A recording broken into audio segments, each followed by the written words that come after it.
Hey, Phil. Hey, Phil. Yer, What the hell? dead ass B. What the hell did you just say to me? I said dead ass B. Okay. Do you know where Phil is at? Know where I can get some honey? Did you say honey? Honey. Because I need it. I just dead ass said honey B. Yeah, honeybee is a good place to start. What the hell did you just say to me? Look, I'm not trying to cause a problem or anything. I just need to find Phil so we can start the show. Alright, look. I don't think that's got nothing to do with me. Okay, that's fair. But why are you just stanced up in my basement like that? To warm your heart with this drip. Oh, well, I'm not gonna lie. I'd say you pretty much accomplished your goal. And my job here is dead ass done, son. I'm out. Peace.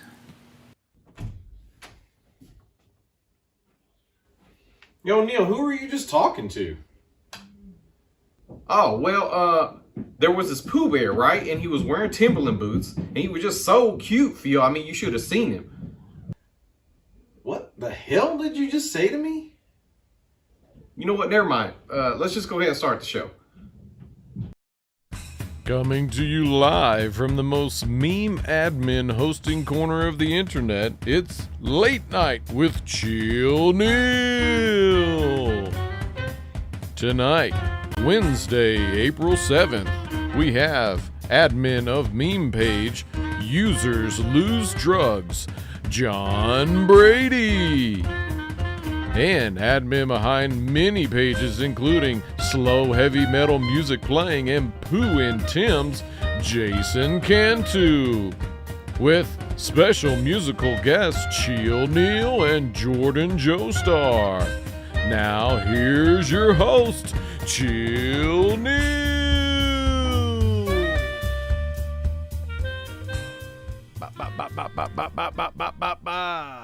Welcome back, everybody, to another Late Night with Chill Neil. We are so excited to be here as always.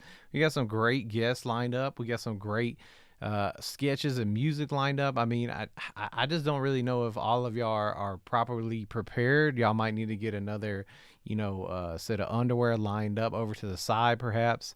Anyway, as always, I like to check in with the chat, so let's go ahead and see what's going on in the chat. A whole lot of people are in the chat tonight. Wow, this is crazy. Y'all really going in. What's up, Bill Cleveland? What's up, Galvano? He says, me and Odin watching on our new ass TV. Hell yeah, I heard Galvano got a whole TV. He just crammed it up his ass and walked out of Walmart with it. That's crazy. I can't believe that. What's up, Joshua? I see you out there as Joshua Baojang. You looking good. Side underwear for the win. Eric Clay, you are correct. It is going to get cold up in here. And I don't even know if that's how you say it with the K and the V. Anyway, I'm so glad to be here with y'all. I spend a lot of my week other than Wednesday and Thursday off of the internet. I know there was a lot of drama going on in the community, weird Facebook world that we live in.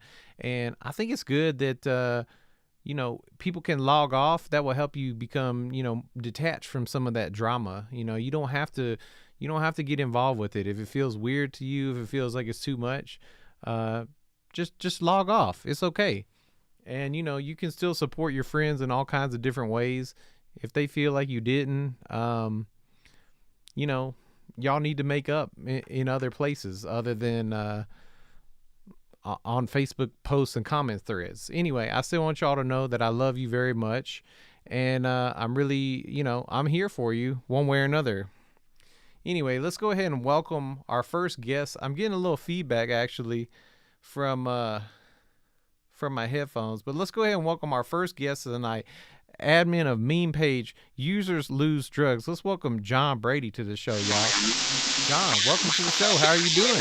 I'm doing great. It's an honor to be here. I've been tuning in, and I'm loving what you're doing each week. Well, we've been talking for a long time. In fact, I think it was all the way back in maybe like February. We were talking about getting you on the show, and I was like, yeah, let's do it next date. And you were like ready to go the next week, and I was like, damn, I gotta wait a little longer. I got more people lined up, but I'm so glad that the date is finally here that you could be on the show with us. This is amazing. So like right off the bat, I gotta ask you some questions. I got a really like hard hitting question. You know, I gotta do that groundbreaking research, right? I want to know when it comes to ramen noodles, perhaps, however you want to pronounce it. What do you think is like the superior flavor? So the superior flavor is just classic chicken, but you know, I don't eat a ramen noodle, you know, just with the packet in there. I'm very much into like churching it up and like make like a 5-star meal out of this, you know, dollar store ramen noodles. Well, before I want you to elaborate on that, but before you do, I did have a question about that. That, you know, when it comes to ramen noodles, for me, you know, I use the packet and I put it in the water. I make the broth, but like I like it to be like so concentrated that it's just almost like a sauce. Do you like it to be brothy, or do you like it to be more of a, you know, like a thick sauce? I try and thicken it up, but I used to completely drain the water, but I leave a little bit of water, but I'm adding things in. I'll add in like mayonnaise, spicy mayonnaise, like ranch, like I really try and get that thing to have like a thick texture when I'm done with it. That's amazing. Well, hey, I mean, I've always believed in the idea of adding things. You know, we like to add maybe like an egg sometimes, let it boil in the water, a little green onion, maybe some sriracha. I mean, the spicy mayonnaise, that sounds amazing. I mean, yeah, I would get like a rotisserie chicken from like the supermarket, and I would just like cut the chicken up, put that in there. I would get like vegetables and put that in. Okay, that's the way to go. If you living on a budget and you're eating those noodles, you have to go to the produce section, get some things. When you're buying like that big pack from like the dollar store, and you're like, this is going to be my dinner every night for the month, you got to get creative and you got to find a way to make it, you know, so it's not the same thing every night. Absolutely, 100%. Well, hey, I want to thank you for being here on the show. I think you're probably involved with a lot of different meme pages, but we're kind of billing you on the show tonight for your page, Users Lose Drugs. I'm going to go ahead and throw some memes that I grabbed from the page up on the screen for people to just check out what you're doing. But I always like to get down to this thread that connects me to so many people on the show. How did you even get into making memes in the first place? All right, so I got into memes like I somehow, you know, just got involved with like the weird Facebook communities. I think I just somehow I got in when like it was like the alt-lit era. And then, you know, that slowly like progressed into like what we called weird Facebook. And then everybody started getting into the meme pages. And I just had, you know, some friends who had some pages. I think, you know, the guy who really got me into it, yeah, he's canceled. You know, I won't speak ill of the canceled, but you know, he tossed me a page, and it was a page with the guy you interviewed a couple weeks ago, Redford Stowe. Oh yeah, love Redford. Yeah, me and him had a page that was like one of the offshoots of like, you know, there was like 20 different offshoots of like that, like I play corn to my DMT plants, and like it was one of those. It was like about Tool or whatever, and me and him were running it, and that was kind of where I first like started like making like some drug memes, because I was like kind of sober but not really working a program. I was flirting with sobriety in and out, and I was bored, and I didn't really talk to anyone IRL, so I would make these drug memes, and Redford Stowe, he would always make like these like weird like sex memes about like I don't know, cum and shit. And like that's how I could always like I would tell people like if the meme's about drugs, I made it. If the meme's about like Garfield jerking off, then he probably made it. Oh, that's amazing. That's a great. I mean, and I love that you actually connected us back to the world before. Whatever. I mean, we call it weird Facebook now. I don't even think that's really an accurate term at this point. Like, I think it's like, I don't know what it's branched into now. I really couldn't call it. I'm gonna call it post weird Facebook at this point. It's some strange wasteland of all the things that happened But here we are. We're still doing it, some form of it. So I was curious with this page, Users Lose Drugs. Are you the sole admin or is it a group of people? So I started this mainly with Marty Adamsmith. And then there's Shout out Marty. There's also a ragtag group of people that really have never contributed a single meme, most of them, but they're in our group chat and they're at various stages of either active addiction or some type of recovery, and they don't contribute anything as far as content, but they are very much part of the group, and we have that support network, and they add something. It's not content, but they add morale of some kind.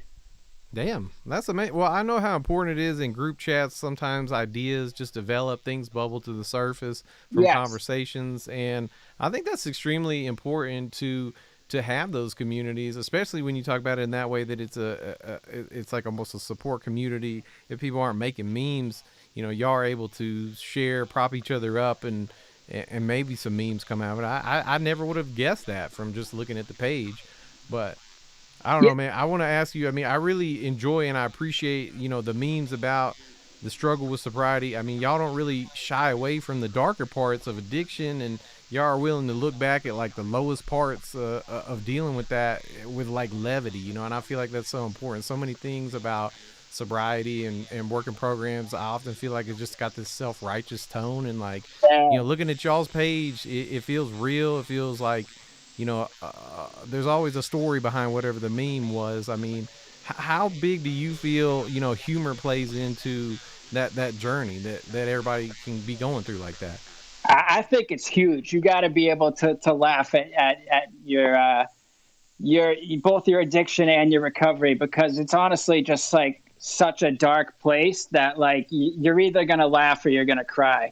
And there's definitely some like, you're definitely going to do both. But there's some type of like healing or coping with it if you're able to laugh with it. And I feel like, not everybody is surrounded by tons of addicts when they're in active addiction or recovery. So like, you don't really have the chance to like, laugh about these kind of things. It's kind of like talking shop with drug addicts. Like, if you're a musician, so if you were around a bunch of musicians, you would have like certain conversations and jokes you could tell. This is kind of like, hanging by the water cooler for junkies. Well, I mean, honestly, I think I'm laughing because it sounds funny, but I do think it's extremely useful and important to people that are on that tip, because without that outlet, without that release valve, you just don't feel like you exist in the real world. You feel like you're stuck in a bubble or something, and I don't know. I mean, just specifically this page, I feel like y'all are doing a great job. And also, speaking specifically of this page, I was struck how recently so many of the memes are Sopranos related. And I just wanted to ask you about that, because I mean, I love how you got the tracksuit on. I don't know if that's necessarily Sopranos related. This is my Christopher look. Yeah. Okay. Good. Okay. Christopher. Kristen.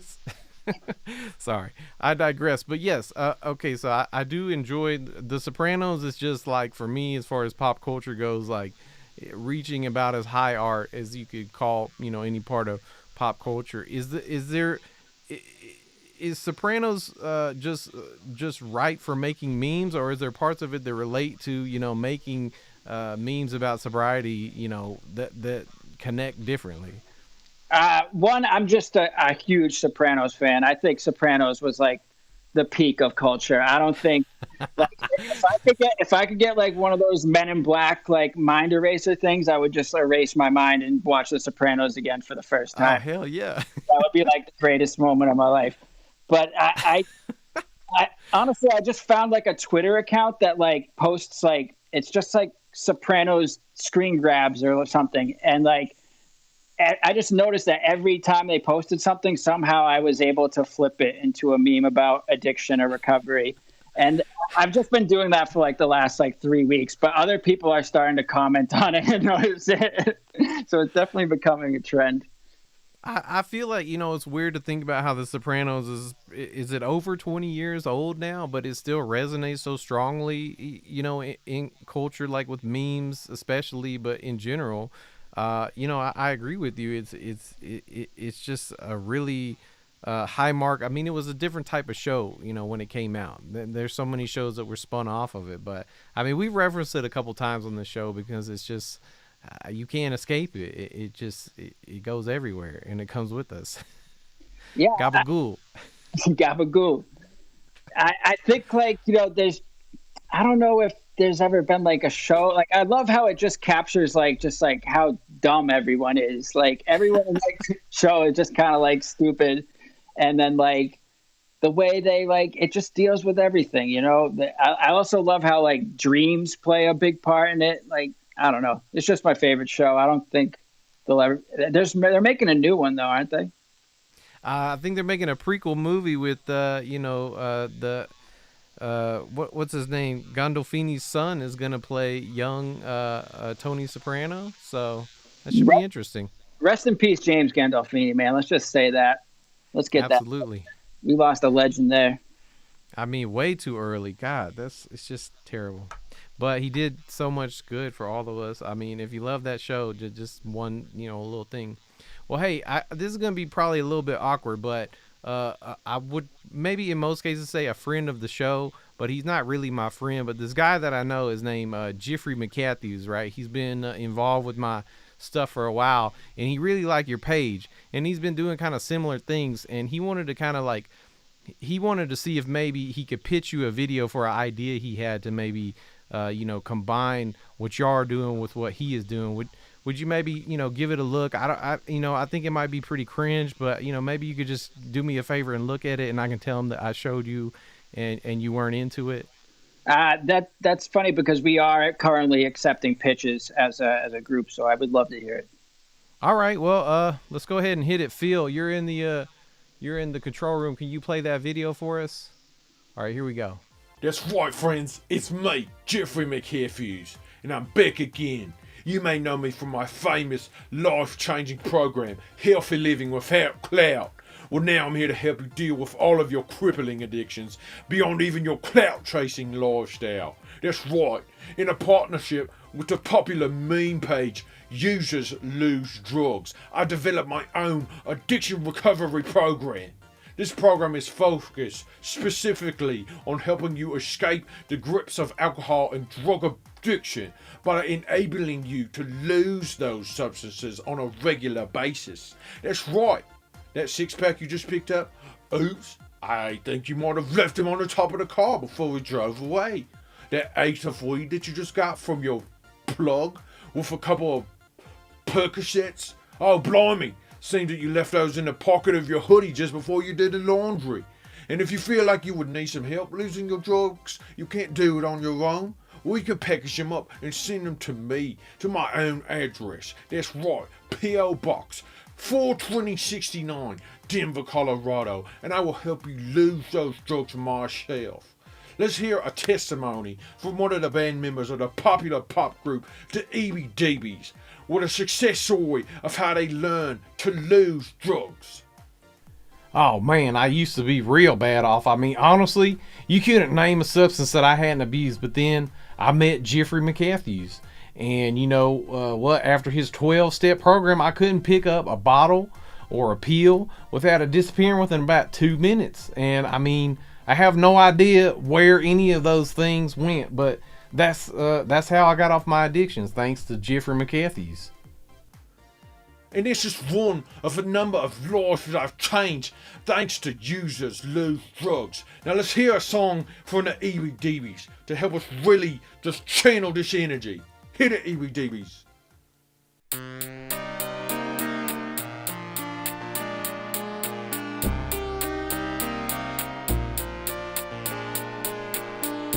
Jeffrey McCatthews is your boy when you having trouble with relapse. He was always there to help me. Had to give them drugs to someone else. I drove for miles and miles and drive.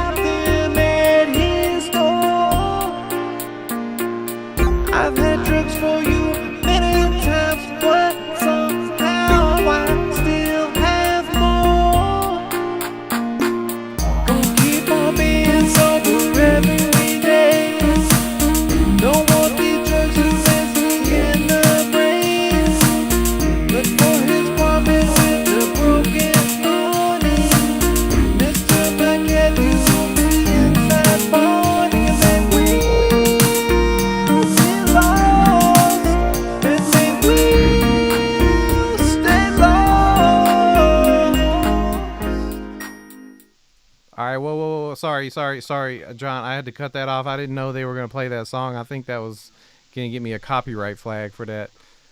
I think they were doing some Maroon 5 songs. But anyway, thank you for watching Jeffrey McCathew's video. I mean, what do you think? You know, there are two names when I think about recovery. I think of Bill Wilson, the founder of Alcoholics Anonymous, and then now him. You know, I think we're really onto something now. And okay, wow, the that's way beyond. Paradigm has shifted. That's way beyond what I would have expected. I honestly thought you were gonna, be angry at me for that, but he put some effort in that video. I thought the least I could do is, show it. But hey, maybe there's something we can keep developing that together. Yeah, I think we're building a foundation here, and what we build atop is limitless. Absolutely. Well, hey, John, I want to say thank you so much for being here on the show tonight. Everybody, make sure you go check out his page on Facebook and Instagram, Users Lose Drugs. Any other pages you would want people to go check out? Because I know I just touched on, just some in these conversations. That's the main page I got going on right now. But I just want to thank you for bringing me on this show. I love the show. I love what you're doing. I love your style. And anybody who's out there, struggling with this thing, feel free to hit up the page. We're always there to listen. If you need some help in the right track of where to go to deal with any problems you have with substance abuse, we'll steer you in the right way. Hell yeah, I love that so much. That is just like this is probably one of the most meaningful episodes because of that right there. Well, John, thank you again for being on the show. We'd love to have you back in the future as the show keeps going. Everybody else, stick around. We're going to do a short commercial break, and we'll be back with the homie Jason Cantu. Stay tuned.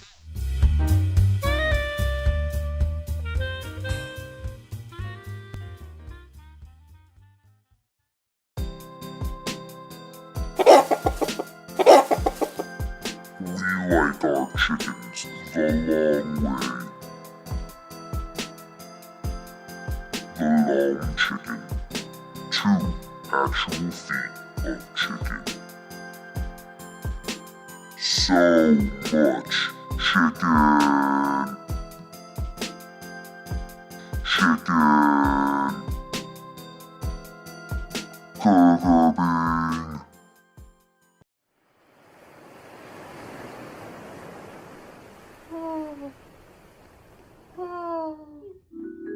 Smokey? Yes, Gumby. It's your old pal Smokey.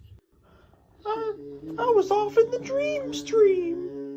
Gumby, you suffered a serious accident while trying to spread your seed. You're gonna have a baby and become a dad. I'm the dad now. I'm the dad now. Oh, do you think I could have a baby of my own? Oh, wait.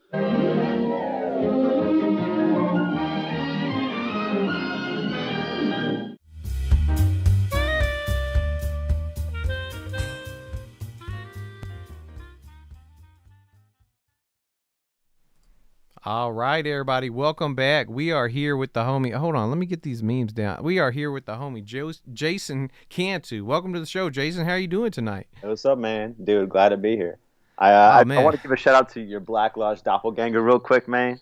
Hold on, who is that? We got Juicy Mane up in the house, right? and he came out with the Black Lodge and even signed it for me.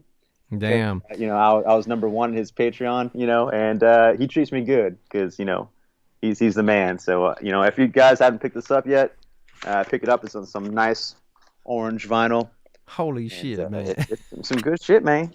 These are days past. I use, that's really like a doppelganger moment. I'm not going to lie, because I really enjoyed the Juicy Man days and I had to put them behind me. So I think maybe that's like my, Dark Agent Cooper, the duper. You know what I'm saying? The duper, man. Yeah, dude. It's so good, though. It's so good. I'm glad you enjoy it. Yeah, man. Thank you for supporting it. I couldn't have made that record without you. No, that's nonsense. Nah, man. It's worth checking out. If you guys haven't, listened to it, reach out to Head Assville. I'm sure he can hook you up and see what you can get, man. I mean, it's probably on Discogs, right? You can go to Discogs and get it. It's still out there. I think you can just get it on, I think you can go to chillneil.com. It's still way deep down in the archives behind everything we did. It's still there. If anybody wants to get it. In fact, maybe we should do maybe on the future episodes, we should do some giveaways, because I think I got a whole lot of those just sitting in my basement. We got to get them out. Man. Yeah, definitely. Well, look, I got some very important, I got to get some groundbreaking questions, right off the bat. I want to know. Get situated into this mannequin real quick. Oh, damn. You got it aligned. You got the chakras aligned with the mannequin. Am I looking the right way? This way. All right, go ahead. Sorry. Yeah.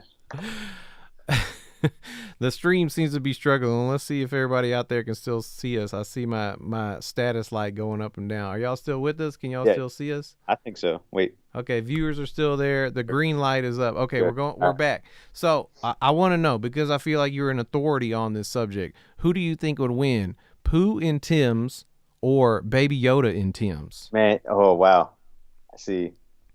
The Timbs give you so much power, man. So it's like, I got to say Pooh and Timbs because, look at him. He's tough. He's tough. But damn, you got him right there. Yeah, man. I'll explain this later, but like, I guess to answer your question, the Pooh and Timbs like meme took on like another persona where it's like, I didn't even know about what happened to it. It just kept going while I wasn't paying attention in like different countries. So like I'm a Hispanic, but like it took, but I don't speak Spanish. And I get insulted by my cousins by that all the time. But like, but it took off in the Spanish. Love that. It took off in the Spanish community, and they call him Diosito, which means little God. And so like this page is called Diosito, and I saw all these like random ass like Spanish Pooh and Timbs memes, and I was like, what is this? Like, it's a whole subculture. And people were just like, praise Diosito, praise God. And like, and a lot of them were stolen memes that I made like years ago, and I was like, people putting their like, watermark on. I was like, all right, well, whatever. I don't care. But like, that owner of that page, I was like, yo, this is awesome that you guys like did this. And they're like, what is this like? Cause like, they didn't even know about me. I was like, what? Like, it went like full circle when they discovered it. And they're like, oh, well, we did it first. And the guy looked behind, like, how many years I've been doing this. Like, oh, wait, never mind. And it was just a weird trip, but like, yeah. So I don't know. I guess I would say Pooh and Timbs would win because he's Diosito. He's God, man. Wow, that makes a lot of sense. I mean, I had no idea about that, which just honestly leads me to, I can't even do my silly right off the bat questions anymore because I got to dig into this. The memes that we're throwing up are a mix of your memes, so some of them will be Pooh and Timbs. I got to dig in deeper, even though I wasn't ready to, because I mean, how did Pooh and Timbs get started? I feel like you said, it has such a life to itself. It took off. Like, did you find Pooh and Timbs, or did you create? The picture, the infamous picture of Pooh and Timbs, I saw like many years ago, and just in my Facebook feed, I'm like, oh, that's funny, whatever.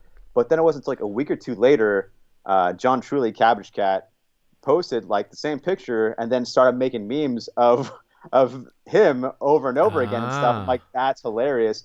And it was during the time where it's like before Addie had Lettuce Dog. It was like before then, and it was before I had Party Pug, and I started making memes in the comment section as I do now. Like, I still make like comment exclusive memes a lot of times, Yes. They don't appear on pages. That's just how we all roll, like in our little small groups and communities. It's like those are the best memes. They are the best memes. It's like inside jokes on inside jokes. It's so good. and so then I was like, you know what, I gotta make a whole page dedicated to this. And I made John an admin on the page too, which he's never posted on the page. but like when he made his page and Addie was trying to think of a name, I wanted to do like, because he was Cabbage Cat and I wanted to do like a dog, and I wanted to have the same like alliteration. So I did Party Pug, and Addie did Lettuce Dog, and then that's like shortly after like all the animal ones came out, Spinach Snake and Orange Ocelot and all those, and those are like, man, I feel like that's like the second wave of like memes, because there was like the forefathers like before, like I would say like Corn 420, shout out to homie Craig. He lives on Twitter now, Craig. And for a while too, man, like even like how Slow Heavy Metal Music playing, like that got started like in a chat, and I was going to say like our like inside chat jokes are like, kind of take on a life of themselves, and like I'm just going to make a meme page based on this like inside joke.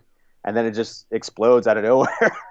You know, you just never know. And this is like the second like iteration of slow heavy metal music playing. Like the first one got bigger than because I also help out on Millions of Dead Posers, and like it got bigger than Millions of Dead Posers, and then like it got stolen through like another admin's like business page account. Oh yeah, I remember that scam. A lot of people went through that. I think the homie Dalton at Real McDonald's, that happened to him. Yeah, I reached out. Dalton reached out to me. He's like, I went through the same thing, and like, here's what I did, and here's how you can get through it. And I tried, but I couldn't get to like a notary public in time. And like, it just got canceled because of that? Ridiculous. Yeah, man. God damn. I had screenshots of like who the person was in like Singapore, like, you know, and it's nothing happened. They couldn't do anything. So unfortunate, like going from like a page that has like over like 200,000 likes to like, I think now I don't even check. I want to say it's like 10 or 20,000, but it's just still great for a comeback of a second page that many people came back. But like, you know, man, like I had so many big plans for it in the first place. Like I was going to start like my own, like, you know, like concert thing and like record label and all kinds of stuff. And had a lot of hype. We're selling merchandise, like a good bit, like every month and stuff. And all the other admins, like, you know, Blake from Blish and Blake is an admin, you know, like shout out Blake, dude, a bunch of homies that, you know, Addy was like, okay, who of you, I know one of you on my friends list is the admin of this page. Who is this? And can I get in on it? I was like, I did a smirking emoji. And she's like, can I please be an admin? This is my favorite page ever. I was like, yes, like that'd be an honor. Thank you. Yeah. So like, you know, Addy was a huge part of like slow heavy metal music playing, like taking off like from the ground up. And yeah, and then eventually we got so many, you know, I guess like edgy posts with like nudity or like who knows what I kept telling like people, other admins, like try not to post these things, but like they kept doing it, and we kept getting like flagged. Then Addy was like, okay, this is like too many flags and it gives me a heart attack each time I see this. I think it's my page that's getting taken down, so like can you take me off the page? Like I'm sorry. I was like no, like no need to apologize. I understand. That broke my heart though, because like I know like she wanted to be a part of it still, but like just other people kind of, you know, do things like that sometimes, but like whatever. But like yeah, but I don't know, man. Sorry, I wanted a huge rant there. I mean, so many things you touched on there that we're gonna have to go back and kind of revisit so many of those points. Something I'm gonna like maybe use to zoom us out a little bit is like, as somebody that works on so many pages, like I know you sent me a little list so I could get, you know, acclimated with everything that you're doing, but like, let me ask you this. I'll just be honest with you, just to frame this question. I'm an admin in the same way you describe, you know, you add your friends to the pages and I have my own pages. I'm on 47 pages. Wow. And I probably use one of them, which is the Chill Neil page. And it's because, you know, the creative flow gets hard to manage with that many outlets going. How do you manage to go through so many of these outlets? Like we haven't even talked about, you know, several other that you have, like, you know, I see you on your YouTube channel named Comics Misexplained, which is also another. No one look at that. No one look at that stuff. Well, okay, nobody look at it, but still, like, how do you juggle? Is there a good creative flow to all that, or do they just all have their own, you know, wane and flow going? Yeah, you know, I am the anti-clout. Like, I will never get clout poisoning, man. I will never get clout poisoning. And I just like, whenever like a page gets like too big, whatever, like I'll even let it die on purpose. Like I don't care. Like a lot of times just goes with whatever I'm thinking I'm feeling. I don't want to feel pressure to post every day. You know, that's unnecessary like heat that I don't need. And I'm too busy for that. You know, like work and, you know, stuff and home life. Like we all have our own busy lives, but like to make time for these other pages, like even some that like I didn't even create, but like got brought onto, I still try to keep alive and keep going. Like I'm probably one of the main posters on Millions of Dead Posers and Buffest Movie Buffs, and like I don't even know what else, man. Like it's just a bunch of others that are like up there, but like it's usually stuff sharing or just making stuff for the page. You know, sometimes you got to play with the algorithm. You don't know if like, you know, it'll work better with a share or like an original post. Sometimes like, you know, but yeah, I don't know. Even like my newest page I did is like a local Pittsburgh fake news station. And which I made last week, like on a whim. I was like, yeah, like fuck it, like here's a new page, and I only posted twice, and I have like no other ideas for it. You know, it's just like so dumb. It's like, when am I gonna post again? I don't know. I'll get to it. And sometimes it's a shame when it's like you have like a good page and it gets taken down. I'm not even talking about slow heavy metal music playing, but it's like I had another page called "Check Out This Motherfucker," and oh shit, and it that was with, your page too. Wow. Yeah, I don't know if you know about that one. Did you know about that one? Yeah. All right, cool. I was there with Jay Hain. I want to say Acre Stowe, a bunch of other homies. But that one, I had like one ground rule is like you have to say this motherfucker or just motherfucker in the meme. Like, that's it. And it just exploded. But I got taken down for like bullying and harassment, and which I guess we're kind of making fun of people like mullets and things. But it's like. All it says is just good fun. Does that mean y'all just pissing people off and they just started reporting shit? I think it got to the point where it's like it got so big that the people that were in the picture were like, "That's me," and like started reporting it. It just got too big. It got too big and flew too close to the sun, man. And but like one of my favorite things I ever did with Check Out This Motherfucker was I wanted to mess with like the kind of dimensions of memes or like the progression of memes. So like one of them was like a little like series. I think it was like 6 or 7 kind of frames or posts in a row. And like an old, like whenever stupid Funko Pops came out, like my wife got me this little Lemmy dude from Motorhead. But like, so the first meme was like a picture of him and it was like kind of the top screenshot Twitter font. And it said like, this motherfucker something, I forgot what it said. And then like the second frame was kind of the impact font over the top of, him saying something else. And then the third one was like 3D text over him. And I think like red laser eyes. And then the fourth one was like using the kind of glitch video app. So he's kind of, glitching and kind of like, moving a little bit and saying like, it said something like he's trying to break out into the real dimension or something. And then like the other next one was like, I think a video or a 3D thing. And it's like, he actually like kind of broke out into reality. It's like, oh, he's like here now, and that was like a fun thing for me. And that's one of my favorite posts. I got lost like with that page deletion, but I think I have it like in Google Photos stored somewhere. I got to scroll years back to find, but it's always fun messing with like, things like that. I just think, just I guess it's like the layers and the meta, all the filters, literally the aesthetic of the picture getting filtered with that same idea in mind. This shit is, I love that. I love it. That's why, I mean, it's so exciting to hear you talk about all these people that you've been doing this with, because y'all all have so many different ways of approaching it. I mean, I just want to ask you, because there's so much meme history that I probably need to have you back for a whole nother show. Love to. Yes. To just talk through so many of these things. But like, I'm very curious, like working in a group environment with people on a meme page, how do you, as far as this idea of anti-clout, right? You're not trying to push things out every time or every day all the time, but you got other people in the mix. How does it work best if you're going to do a group project on a meme page like that?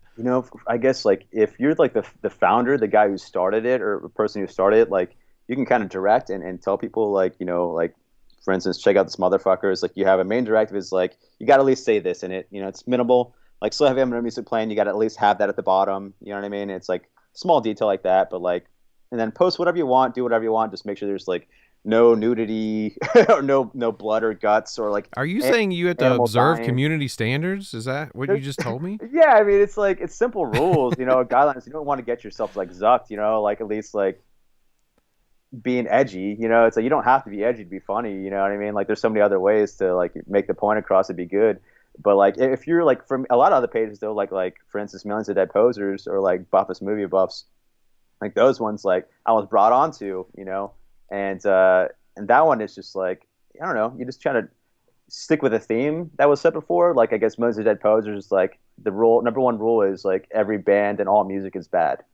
And that's it, and we're all big music fans, we all love music, but like that's the rule. It's like same thing with Buffus Movie Buffs, like all movies are bad, it all sucks, and that's it, you just have a shitty attitude and you just go with it from there. But I think if the people that appreciate, and then I'll shout out to Redford for this, is that somebody that's like really appreciates a certain interest can also just shit on it like all the time. Like, Yeah, man. And it was kind of easy for me too, like with Millions of Dead Posers, because like at the time, like Redford Acre Stowe, man. I went through a bad like friend band breakup where I didn't want to listen to music anymore, and I like reassessed myself because like music was such a big part of like my identity. For the longest time, when you kind of outgrow that and like realize you're like everything and not just one thing, you know what I mean? You kind of evolve over the years of who you are. And that kind of helped me too, and I had to think back of like what used to make me happy when I was younger as a kid. And like since birth, there's always music. And then I was like, yeah, like I also really like comics, as a kid, but like what's happened with that now? I know nothing about that. Like, do I want to dive into that? Like I had a lot of old bosses in like my old like CD job store and stuff, and like, record store, and then other record labels. They're all into comics. I was like, yeah, let me get into that. Let me see what that's about. And dove head in, and they're like, this is pretty cool. And then you kind of go into like the mainstream stuff, like Marvel and DC, and then the old golden age. You learn the history of stuff, and then like music, you kind of like learn about like the indie stuff and like the nice, cool like '80s stuff, and like you get into Charles Burns and like all kinds of stuff. Like eventually, you're just in it. And that's just a fun evolution of things, man. I don't know. That's how it works out, I guess. well, I'm just going to give you just a small amount of props. I don't want to, I don't want to touch the anti-clout nerve too much, but like, I appreciate knowing you, because knowing you from afar, I'm going to shout out somebody. I'm just going to use their initials because I know they don't want me to shout them out. But JJ, since I see you watching out there, I appreciate that you have the same kind of attitude as Jason, which is, y'all kind of come to these activities like making memes, making music, reading comics, everything in between with this like holistic, approach where it's still healthy. So many people get sucked into those things, and I related to you deeply. I guess is the reason I wanted to give you props, is because I'm still wrestling with it with the music side of things. It's like, too much, getting too deep into the music thing, trying to play shows and stuff for so long. I had to, back up and come back to it with a new approach. And, it made me also, I wanted to talk to you about this anyway, but I'm really interested in your history with comics, because I know you had the channel, you said, don't go look at it, but Comics Misexplained is cool to me because I got to see how deep you are into the comics world, which is, I don't know if you know this about me, but I have a long running love of comics. It's how I got into, reading a lot as a kid. It started with comics. Dude, I know you put out comics. Did you just like letter those comics, or did you like help write them too? I was mainly a writer, conceptualize character designs, and then I would hand them off to an artist that was better than me. And I had to kind of wrestle with now I'm coming to accept my own art style has its own value and validity, so I'm gonna go back to it eventually. But we did make comics, and that helped me revitalize my love for comics that I had as a kid. And it also brings me back into this love. Like, I feel like so many people in our community, because it's so deeply leftist most of the time, that like watching something like a Marvel show is like not. I don't know. It feels like it's a cringe thing to have an interest in that. It's kind of like pro-militarism, and it kind of is. It really. I mean, a lot of it is, but you kind of put that aside to enjoy the fiction things, I guess. But like, one thing that really bothers me about like the Marvel movies is like, they'll have like a revolutionary character, whatever, with like good intentions, but then they'll be like, oh, well, we'll just make them do like a violent act or a terroristic act and kill people to like redo their attitude. It's like, to make him into a bad guy. It's like, that sucks, dude. Like, it's like they should be the good guy. I don't know, man. But I agree. I mean, the stakeholders in Disney who own Marvel, they're the same people that are backing Joe Biden, Donald Trump. All that shit is extremely important. But when I see you, I'm not gonna lie, I went and did a little dive on your YouTube page because I wanted to make sure I knew it. Anyway, I'm not gonna try to. I want to hear it. But like, look, you are into a lot of, I got deeply into indie comics, which I felt like, to me, a lot of people look at the words comic books and think that it's for some reason like childish. It's just like, people think just capes, just the action hero stuff. But there's great stories and great writing that can be done visually as well as, in fact, I pushed myself for a little while to just try to write stories with no words, right? No talking heads. Cool. And that's a different type of storytelling that's really important and good. What made you, like, where did you originally find your interest in the comics? I would like to just go there for a second. Yeah, when I was a kid, my dad died, and I was like young age, and he died on my birthday, which makes it worse. But like his best friends, like R.I.P. to Dad. yeah, Sorry, man. that's all good, man.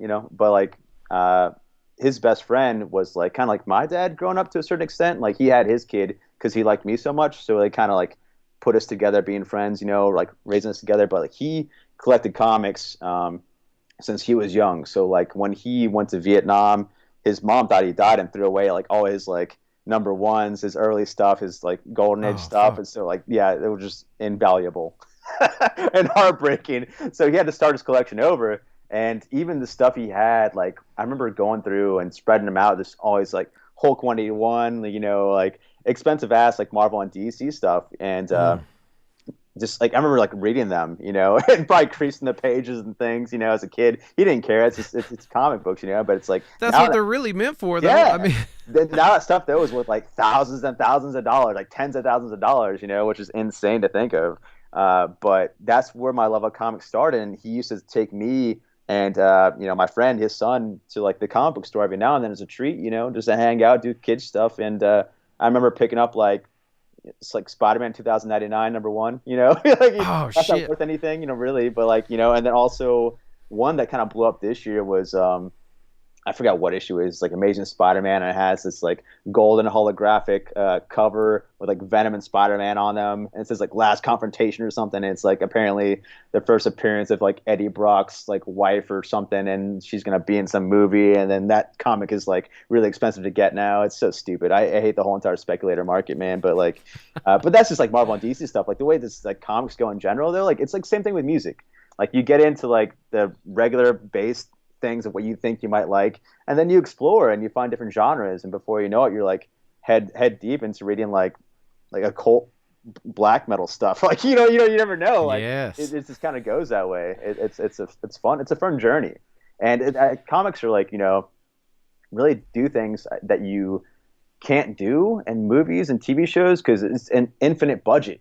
You know what I mean? It's it's up to the imagination. Well, wait a second. Make sure you ask the artist about that budget. But, Yeah, dude. Yeah. I'm gonna tell you, the budget's not infinite. If you were like writing scenes about there's a crowd of 10,000 aliens, and I want to. Dude, I Anyway. really thought of Hard Boiled by Frank Miller and Jeff Darrow. Jeff Darrow is an artist that does like it's like every page of Jeff Darrow is like, where's Waldo? You know what I mean? You like stare at the page for like 20 minutes, like looking at every little small detail. And I think that dude, Jeff Darrow, I think he went on to do the storyboards for like the Matrix movies.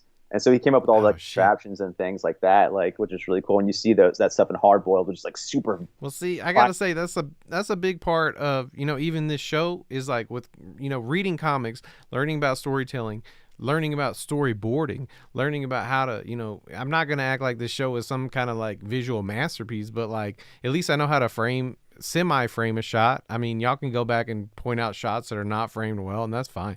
But Well, I wanted to add, I don't mean to break kayfabe, but like, did you make short films or anything before?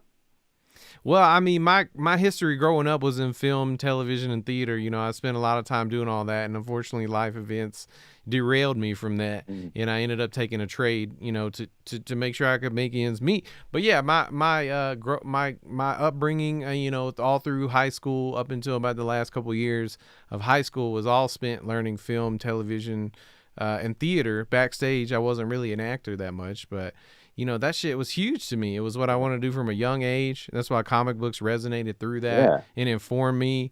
And, seeing people that really appreciate the comics, it's easy to hate on the comic book, the people like Marvel, that there's big issues behind what they're doing, but also the creators that are in there, like Kevin Feige and James Gunn, and none of these people are perfect, but they're taking this through line from storytelling, and they want to make it the same reason it was so cool to them as a kid. They want to make it that way for you on the screen. Yeah. And I'm feeling that way to this day. I watched Falcon and the Winter Soldier last week, and I was still like, this shit is cool. It's fun, I'm not gonna lie. It's good. I think it might be because we read the comics, we know the characters, that it's fun for us. We kind of try to guess what's gonna happen, and that's the fun of the game, man. It's cool. Like, I mean, And they get to play with our expectations now too. Yeah. They know that we're there, and they know they're gonna fuck with us. It's like a meta on a meta situation. Like the WandaVision thing was great, man. That was a whole nother level of speculation of what's gonna happen, and it could have went like an infinite amount of ways. Especially throwing in like an X-Men character from the Fox universe is like, what? Like, what are you doing? that was great. Yeah, man. I was pretty disappointed after a couple episodes, but what they did to me, man, they did a great job. They did a great job, man. That was an homage to television, throughout history, and that was really cool. That's really never been done in a TV show before, like that way. That was really cool. Except for Chill Neil and Friends did kind of touch on that before WandaVision came out. We were kind of trying to do that, I'm sure Kevin Feige was watching it. I'm sure. I do want to give a shout out to Schubert Deli, like what he's doing with the public access television show, that he kind of messes and breaks kayfabe, where like he's doing what I wanted to do like a year or two ago. Like I was watching F for Fake by God, it's killing me now. The dude that did War of the Worlds. Yeah, I can never remember anybody's name on the spot, but God, you named it. Well, he's like, he kind of messes. It's like a fake movie. You know what I mean? It's called F for Fake, and God, why can't I remember his name? Anyway, so you're watching this movie and you don't know like what's real or not, and that's how kind of like it is with Schubert Deli's like public access television show. Yes, He'll give, absolutely. like, a fake history of something while he's there, and it's hilarious. He does a great job. It feels like a weird blend of like stand up and a documentary, like because I mean I think I talked about it last week. She was on the show and Phil was talking to him about so the spectator in the room was also like believing what he said, and it was total bullshit. Like by the time he finished the sentence, you knew it wasn't true. So yeah, Orson Welles, yeah, thank you. Of course, Orson Welles. We all know about Rosebud. Why can't we remember? Dude, I can never remember any popular cultural reference, and I have a long Google document of the things I want to discuss, and if it's not on there, I'm not gonna know what you're talking about. I'm sorry. I remember about Orson Welles is like his use of an ambulance as his own private taxi, and they had to make a law that you can only call an ambulance for an emergency because of him. Which is brilliant. That's an ultimate society troll move right there. Yeah, but his voice is just like so deep and daunting, and you just it's so good. So like if you ever watch F for Fake, it's worth watching at least once. It kind of deals with like arts and kind of like the faking of it as well. And you're not sure if it's like a real like documentary mixed with like truth or not. It's worth watching at least once. But that's what Schubert Deli show. So shout out to Shu. But shout out Shu. Make sure you watch the whole entire that. Comics Mix Explained thing though was like what I wanted to do with that YouTube channel was like, because I'm getting to this new thing, was like my whole new thing was like comics, but I had like no in real life homies that were like reading that stuff. So I was like, well, I guess I talk into the void of the internet, and that took a whole nother thing where like you end up making online homies that are into those things. And then I got like recruited into like another like comic group, and then those guys, we all like got a table at Baltimore Comic Con. Started doing like interviews and stuff with like writers and things, and then that went like even bigger, where it's like when COVID happens, like there was no comic conventions or anything, so we made this thing called like Mainframe Comic Con, and it was like one of the biggest like online comic cons like ever. Like we had like not Josh Brolin, the dude from Stranger Things. I don't know why I'm blanking all his names. Because you're on the air with me right now. That's how it works. Like, yeah, I guess so, man. Dude, we had on like I know who you're talking about. He's the big dude that played Hellboy. Yeah. Yeah, that dude, man. I don't know his name either. I'm just gonna support you in that way. Solidarity and not remembering people's names. Yeah, cheers, man. Cheers to that. But like, yeah, man. So then it went full circle where like the people from Baltimore Comic Con was like, hey, can you guys do our con for us online as well? So like, yeah, like wow. we ran the Baltimore Comic Con online, and then now I think we're partnered with like some kind of other like live talk show thing online where like we just have certain like kind of meet and greets, like behind the scene ticket things happening. But like, so you never know what's going to happen, man. And it's like, I can let that like take control of my life, but I just don't want to. I mean, it's part of me, but at the same time, it's like, my main job is working at like a extreme metal record label, and that's like what I that's my main thing, you know. So I'm just like kind of torn in so many ways all the time, every day. And it's Well, like, that's a dope main thing to have for the record. I mean, thanks, man. keep that going. That's extremely dope. Thanks. Can you shout out your record labels for Yeah, us? yeah, sure. The record label I work for is called 20 Buck Spin. It's I think the newest thing we put out, newest band is called Woad. Oh And, shit! I saw you shipping them with the shrimp in there. Yeah, man. This one's the B variant. Oh, that's beautiful. Pretty cool. And then the A variant is like this main. Oh. But yeah, we just released tons of stuff, and even we'll put out like we sell out like usually in the first like month or two of releases, and do a repress. This is like our I think third or fourth repress of this one of Obsequiae.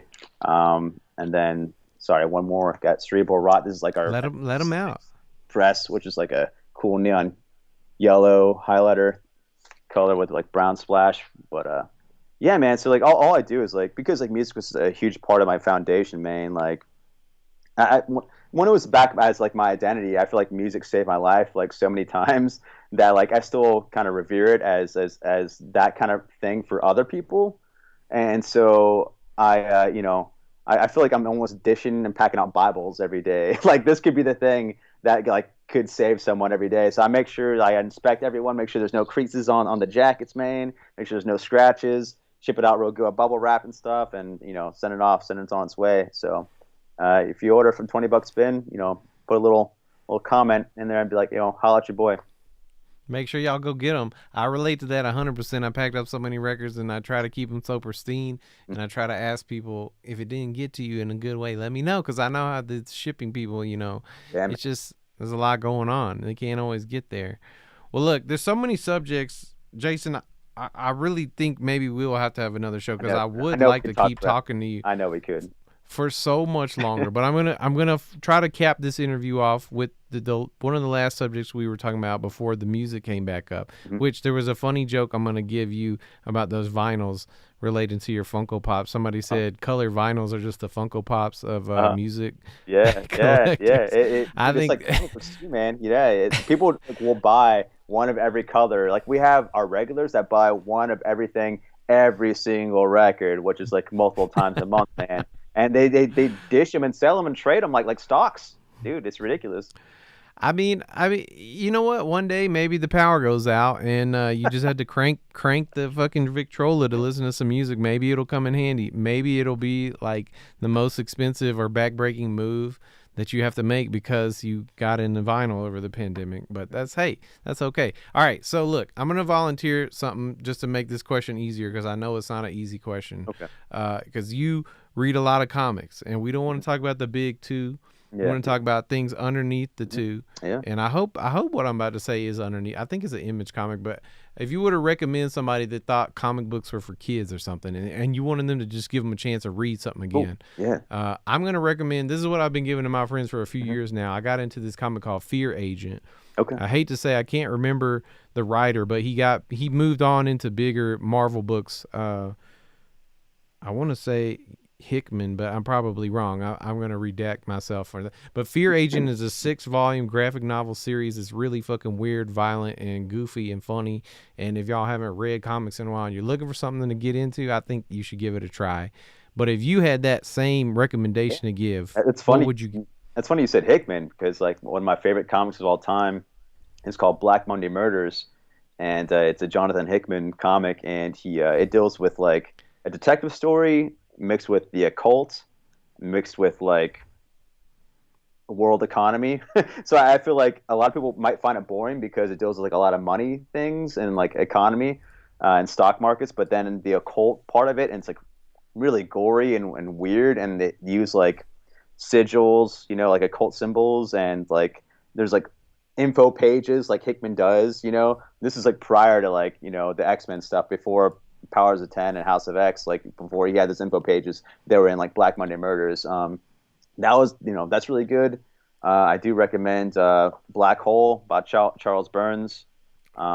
It's kind of deals with like a like an STD, but whenever you sleep with someone with this STD or whatever, you get like, I think like a mouth on somewhere on your body or something, or some kind of weird deformity. And you don't know like if it's gonna like turn you into like a mutant thing, or like, you know, you got to be shunned by society, or like it's really weird. You know, it could just be like somewhere like in your back and no one will know. Like it gets really weird and crazy. I also want to give a shout out to Al Columbia. He put out this one book called Pim and Francie, but like Al Columbia is known for you know, I guess back in the day, like there was a comic called Big Numbers, and it was Alan Moore and Bill Sienkiewicz, and it also dealt with like, I think, malls and money in a small town and kind of how it ruins things like that. But they're working on the third or fourth issue, and Bill Sienkiewicz had to like go do something. He had to quit the book for whatever reason. So he had an understudy called Al Columbia, and this dude took over. And apparently he's known for being like a crazy person, and he's hard to work with. But apparently he finished the issue that he had to do, number issue 3 or 4, and he had it done. He's had like, he said, gonna put some gloss over it, finishing touches, hand in your disc in the morning, and the guy saw it was done. And apparently the guy, the editor or whatever, went the next day to pick it up at the guy's house, Al Columbia's house, and his like roommate answers or whatever. He's like, oh no, like, you know, you can come in, but he's gone. And they already paid him for the job. And you go in, and like it's just torn. It's like ripped to shreds, like, and burns, like the whole entire thing. Like the guy just like had a snap, and he just like, you know, a snap in mental health, and just destroyed it all. But like, so it's known that this guy is kind of off his rocker, and ever since then, like that comic got canceled, and like never, no one knows how that comic ends. Whatever, you know, it ended abruptly. And the guy who put it out, who I think was on Tundra Publishing, which is like it was owned at the time by Kevin Eastman, the dude who made Teenage Mutant Ninja Turtles. That was his publishing line at the time. So he spent like hundreds of thousands of dollars on like nothing. He got nothing to show for it. But so there's lost works of like this dude, Al Columbia, that are out there and bits and pieces, but it's all like really weird, disturbing stuff. Like this one, Pim and Francie. It's just kind of just weird kind of art everywhere, and it's really creepy, and I don't know, it's just disturbing to look at, because it looks like it's art, but at the same time you see kind of like eraser marks through it, so it looks like things are erased as you're reading it as well, like kind of pencil marks that are pressed too hard on there and you can't erase it fully. And then this one too, by Al Columbia, it's called The Biological Show. This one is just more just weird, disturbing art. But yeah, there's plenty of like great stuff to read out there. If you want to go even more independent, there's this place called Providence Press, I think. It's all like from the Providence art scene. They have a really good art scene out there, and they put out like these like weird booklet mini comics that are all screen printed. Oh shit! So they have like they have like mini comics inside like the comic book, which really messes with the format, which I really like. I want to see more things that mess with the format. Like, dude, we didn't even get to talk about like big ideas that we have that I really wanted to share with you as well, whether it be music or comics or just you know, or movies or stuff like, you know, big concepts. I have a lot of big concepts I want to share with you. We're gonna be in the DMs later. Yeah, dude, let's do it, man. Let's hang out, bro. Absolutely. Well, you've been a homie for a while, and I love homies like you because we I don't know, the internet has this weird way of getting you to associate with each other that can be good or bad. You know, it can create a false idea, you know, which is some of what we saw this week on the internet. I feel like people have false ideas of each other in their minds, and sometimes you actually get this really gentle, almost better idea of than what you could get from just talking to each other. And, you know, I feel that connection with you and with Redford and a lot of people that have been on this show. And so, yeah, we will keep doing that. So y'all got a reading list. You got to go check out so many books that Jason just gave us. Yeah. No. This is good. This is exactly what I want. This is like the Chill Neil book club right now. Real quick, I'm going to plug next week. We got another great set of guests on the show. Katie Red Jimenez from Country Girls Who Booth Kratom, as well as Everett Byram. You know him as Rad Milk, or, you know, P is Stored in the Balls is one of his greatest hits. Everybody's been asking them to be on the show, so we're going to have them next week. Make sure you tune in. Jason? Both great guests, man. I love both those people. They're fantastic, yeah. And Everett, too, is part of like the old school stuff. You know, we've been around for a while, man. He's been going for a long time. Yeah, y'all. I mean, so many of y'all have been doing this. I made the bad decision of choosing Facebook over Instagram because I could have been one of those pages, I felt like, because we were all like back in like one small chat group at the time where it's like, yeah, well, it's like they made their program like we got to share this and every week, and then comment. You could say the same thing about Twitter, or at this point, you could add TikTok in there. I mean, it is what it is. But you've been doing great things, and we've been connecting with people. So, thank you for being on the show. I'm gonna look forward on the calendar to find the special Jason Cantu episode that will come back and do this again, because literally we could probably do like a 2-hour episode together. I wanted to do like an online show like this, and I try to convince like homies for the past 2 years to do with me in different chats. Like, can we have like a once a week like meeting, all of us online? It'd just be like a big Skype meeting or whatever. Wouldn't have to have sketches, which is great. I love your show's the amazing best concept of this ever. But like, if you want to have a dumbed down idea, just dumbed down, just homies talking about memes and showing things every once a week, dude, let's do it. Let's just hang out. Once a week, man. I love this. We're planting the seeds right now. Things to come. Y'all heard it here first. All right, everybody. Well, we're gonna go to a short commercial break. We're gonna be right back with a special musical performance from the homie Chill Neal and Jordan Joestar. Sorry, I can't get the Joe out of my mouth. Chill Neal and Jordan Joestar will be playing a special song for us. Thank you again, Jason, for being here. Yeah, Pooh. Thank you for inviting me to be originally on What's Up, Man. But I'm terrible at technology. I didn't know how to record myself, and so that's one of my biggest regrets in life is not being on What's Up, Man. And also for your the next musical guest, Slow Heavy Music playing. Thanks for putting that on there, which is awesome. But like I wish I could have been a part of it too. Thank you for inviting me. But I just it's not over yet. We got more things we got to do together. Thank you, guys. Thank you. All right, everybody. We'll be right back.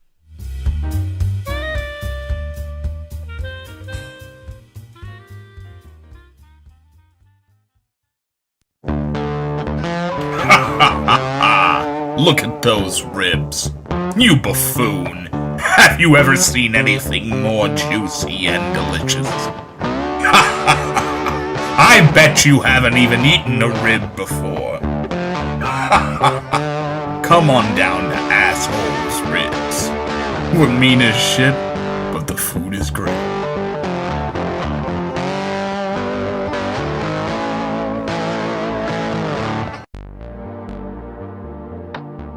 We've all dreamed of tastes. We've all dreamed of flavor. Choose the extra crispy sprung and stay in Wonderland. But choose the conch, and I'll show you just how deep the glory hole goes.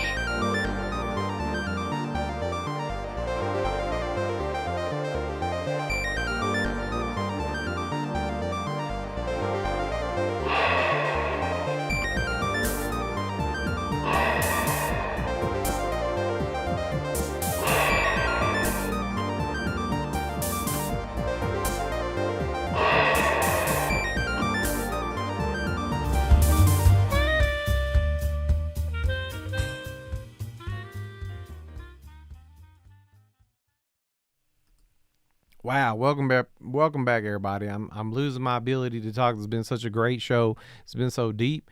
It's been such an amazing guests to have on the show. I mean, like every week, we have amazing guests nonstop. But you know what? It's time to wrap up the show with something I've been looking forward to for a long time. We got a very special musical performance from Chill Neal and Jordan Joestar. Let's hear it.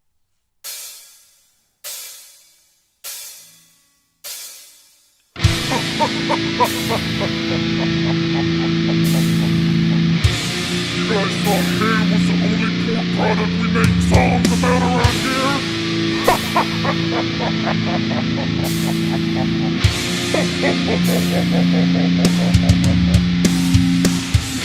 Crispy bacon, you guys like crispy bacon?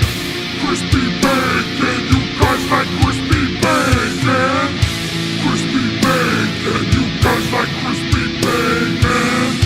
Crispy bacon, you guys like crispy bacon? Forced in the fires and the breeze. See my teeth of black sun. Black out the sky with some bacon. Chewy bacon, crispy bacon, black and bacon, raw.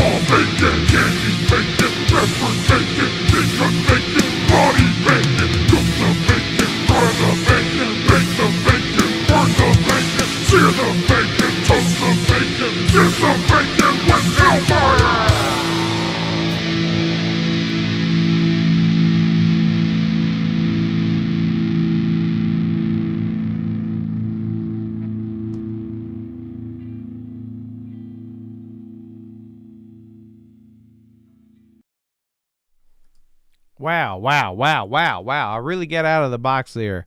And I want to shout out Jordan for letting me do that. That was amazing.